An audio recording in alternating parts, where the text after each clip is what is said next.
ይህ የቀልብ ዶክተር ድምፅ ነው። አልሐምዱሊላህ። ታካሚዎቻችን የሚድኑ በእኛ ኃይል እንዳይመስሎት በአላህ ኃይል ብቻና ብቻ ነው። ከቀልብ ዶክተር ዓላማ ውስጥ የአላህን ተአምር ማንገስ ዋነኛው ነው። በየጊዜው በቀልብ ዶክተር ታክመው መዳናቸውን ማመን እስከሚያቀታቸው ሲቃይ የተናነቃቸው ሲገልጹ የአላህ ተአምር ምን ያህል የገዘፈና ግልጽ እንደሆነ ያሳየናል። ከህመም ወደ ጤነኝነት፣ ከጭንቀት ወደ ደስታ፣ ከጨለማ ወደ ብርሃን፣ ካላሰቡበት ወደ ስኬት የደረሱት በአላህ ተአምር ቢሆን እንጂ። ልብ ለአላህ እጅ የሰጠና የተናነሰ ሲሆን ግልጽ ይሆናል። አላህም እንዲህ ይለናል፣ አላህን ትገነዘቡና በእርሱ ታምኑ ዘንድ በችሎታው ላይ ያስረጅ የሆኑ ግልጽ ተአምራቶችን ያሳያቸዋል። አልበቀራ። ኑ ባላህ ቃል ያላህን ተአምር እናግስ። ሕክምና ማግኘት ሲፈልጉ ይሄንን ሊንክ ይጫኑ።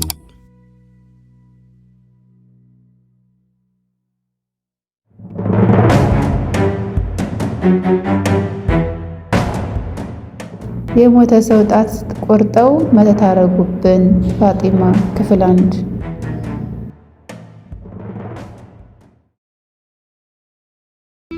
አሰላሙ አለይኩም ወራህመቱላሂ ወበረካቱ። ውድና የተከበራችሁ የቀልብ ዶክተር ቤተሰቦቻችን እንደምን ከረማችሁ?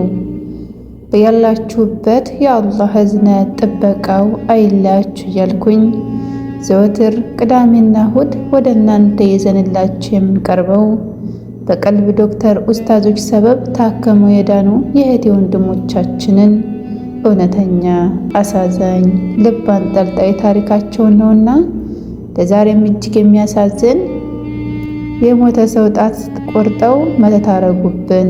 ፋጢማ ክፍል 1። መኖር፣ መሞት፣ ማግኘት፣ ማጣት፣ መቅላት፣ መጥቆር በእኔ ህይወት ጊዜ ውስጥ ሁሉም የተፈራረቁብኝ ነገራቶች ናቸው።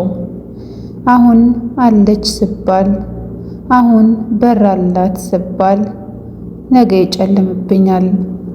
የዚህ አይነቱን ህይወት መምራት ከጀመርኩ ኋላ በአላህም ላይ ያለኝ ተወኩል መሬት ገብቷል። የኔን ታሪክ ላስተዋውቃችሁ። ፋጢማ እባላለሁ። ይህ የብዕር ስሜ ነው። ትክክለኛ ስሜን መጥቀስ አልፈልግም። ተወልጄ ያደግኩት አዲስ አበባ ውስጥ ነው። የመርኬ ልጅ ነኝ። አልሐምዱሊላህ። ከድህነት ነው የተነሳሁት፣ ወይም አባት የለኝም ነበር። ከእናቴ ጋር አደግኩኝ። ኋላም ለአቅመ ንግድ ስደርስ በአናቴ እየተሸከምኩ ወንዱን ሁሉ ጉድ አስባልኩት። እንዴት እንዲህ ያለች ቆንጆ ሴት ንግድ ላይ ጭራሽ ቢሮ ለቢሮ መቀመጥ ሲገባት ሸክም ላይ እንዴት የሚሉ ብዙ አስተያየቶች መጡ። በተለይ የትዳር ጥያቄ ልክ ታዋቂ አክተር እንደሆንኩ ነገር ይመጣልኛል። ከተሸካሚው እስከ አስመጪው ድረስ የሚያኝ ሁላ ካላገባሁሽ የሚለው ጥያቄ ቤቴ ድረስ እየመጣ እናቴን ሰላም አሳጣት። በዚህ ወቅት ጎረቤታችን እትዬ ሐዋ የምንላቸው ሴትዮ ሁሌም አንቺ እድለኛ ነሽ፣ የኔ ልጅ ሰነፍ ናት፣ አንድም ትዳር አይመጣላትም ይላሉ። ጧት ማታ እድለኝነቴን እየነገሩኝ ከዚህ በኋላ ትዳር ላይመጣ ይችላል፣ ተጠቀሚበት እያሉ በቁጭት ልጅነታቸውን እያነሱ ይመክሩኛል። ምክራቸው ከትዳር ጥያቄዎች ሁሉ ለይቼ አላየውም። የእሳቸውን ምክር የትዳር ጥያቄ መብዛትም አስጨነቀኝ። በዚህ ወቅት ምንም መወሰን ባቃተኝ ጊዜ ሁሌ እናቴን ዱዓ አስደርጋታለሁ። የራሴ የምለውን ሀብት እንዲሰጠኝ ብዬ። እናቴ ዱዓ ላይ ጎበዝ ናት። 50 ብርም አመጣው 100 ብርም አመጣው የ1000 ብር ዱዓ ነው የምታደርግልኝ። ከዕለታት አንድ ቀን ጁሙዓ ቀን ላይ መስጂድ ተጣጥቤ በሚሄድበት ወቅት አንድ መኪና ይመጣል። ይኸው መኪና በአይነቱ ልዩና ዘመናዊ መኪና ነው። ቆሞ ፋጢማ የሚል ድምፅ ከውስጥ ሰማው። አቤት አልኩ። ሴት ናት፣ አላቃትም፣ አታቀኝም። ስሜን ከየት እንዳመጣችው አላውቅም። አቤት አልኩ ወደ መስኮቱ እየገባው። ግቢ መስጂድ ነሽ አይደል አለችኝ። አዎን አልኳት። ገባሁኝ። በዚህ ጊዜ ከየት እንደምታውቀኝ አጎቷ ስለኔ ሁሌ እንደሚያወራ ነገረችኝ። በጣም ተግባባን በአጭር ጊዜ ውስጥ። ከዛንም መስጂዳችን ገብተን ጁሙአችንን ሰገድንና ወደ ቤቴ ልሄድ ስዘጋጅ በአላህ ምግብ ካልጋበዝኩሽ አለችኝ። እዛው መስጂድ እያለን ነው ጓደኛ እንሁን፣ እኔ ሴት ጓደኛ የለኝም ብላ እሺ ያልኳት። አንድ ቀን ትውውቅ አይመስልም፣ ኬሚስትሪያችን በጣም ገጥሟል። በዚህ ጊዜ ቤታቸው ሄድን። ማሻአላህ መሳለሚያ እጅግ በጣም ውብ የሆነ የሚያምር ግቢ ውስጥ ገባን። በጣም የሚያምር ቤት ነው። ቤተሰባቸውን በጣም ማሻአላህ ነው። እህታቸው ሁኜ ቁጭ ያልኩ መሰለኝ። በጣም አቀረቡኝ። ቀልዳቸው፣ ጨዋታቸው ቤተሰብ አደረገኝ። ከዚህ በኋላ ከሷ ጋር ጓደኛ ሆንን። መጀመሪያ ላይ አጎቷን አንስታልኝ ነበር። ለአጎቷ እያመቻቸችኝ መሆኑን ባቅም የሷን ጓደኝነት ስለወደድኩት እሺ ብዬ አጎቷን ለማግኘት ፈቃደኛ ሆንኩኝ። ከአጎቷ ጋር በጣም በእድሜ እንለያያለን። አጎቷ ጥሩ አቋም የሚባል ባይኖረውም ምንም አይልም። ለቤተሰብ የሚቀርብ መልክ አለው። እኔም በጓደኛ የመጣልኝን እድል አልገፋም አልኩና እሺ አልኩኝ። እሱ መጀመሪያ ሚስት አግብቶ 5 ልጆችን ወልዶ ኖሯል። ሚስቱ ሟች ናት። ልጆቹ ደግሞ ውጭ ነው የሚኖሩት። መርካቶ ነው የሚውለው። ታዋቂም ባለሀብት ነው።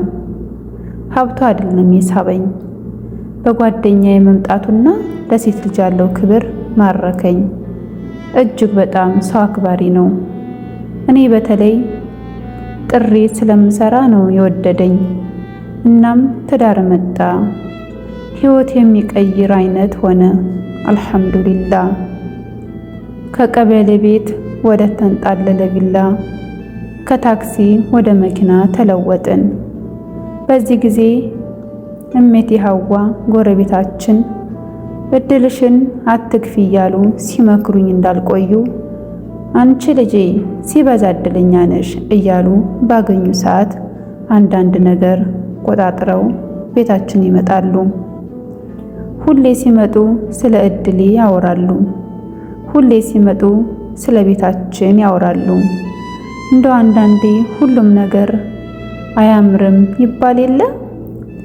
እኔ ወጣት ነኝ። በሰዓቱ መብላት መጠጣት እንደሚያምረኝ ሁሉ ከባሌም ጋር ኳሊቲ ሰዓት ማሳለፍ ያምረኛል።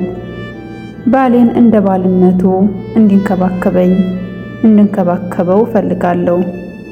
ያው ያልጋ ላይ ጨዋታ ማለቴ ነው። ባለቤቴ ግን ያንን ማድረግ አልቻለም። ኃይለኛ የስኳር በሽታ ታማሚ ነው። ብዙ ጊዜ እንሞክራለን። ስሜቱ ሲመጣ ቶሎ ይጨርሳል።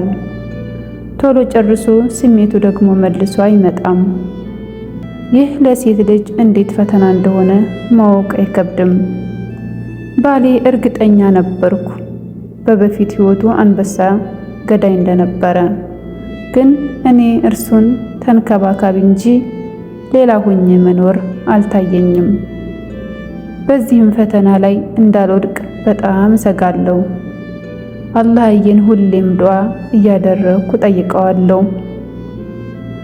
እኔና እናቴ እንጂ ሌላ ማንም የሚያውቅ አልነበረም።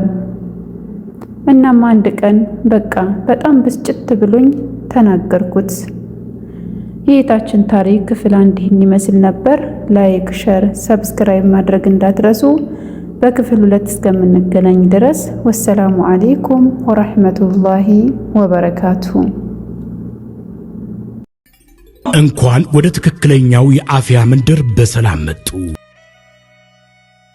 የቀልብ ዶክተር በሲህር በጅን በአይንናስ እንዲሁም የስነ ልቦና ጫና የደረሰባቸው የሰው ዘር ፍጥረታት በሙሉ ታክመው የሚድኑበት ነው። ሕክምናው በቁርአን፣ ሕክምናው በአስካሮች፣ ሕክምናው በዱዓዎች በሰደቃ የሚካሄድ ሲሆን ነቢያዊ ሱናን በተመረኮዙ እጅግ ጥበብና እውቀትን ባካበቱ የሩቃ ዶክተሮች ይታከማሉ። እወቁ፣ ሕክምናው ሸሪዓዊ ብቻ ነው። አያምልጦት፣ እድሉን ይጠቀሙ። ባሉበት ሆነው ራስዎን ያክሙ። ሕክምና ማግኘት ሲፈልጉ ተከታዩን ሊንክ ይጫኑ።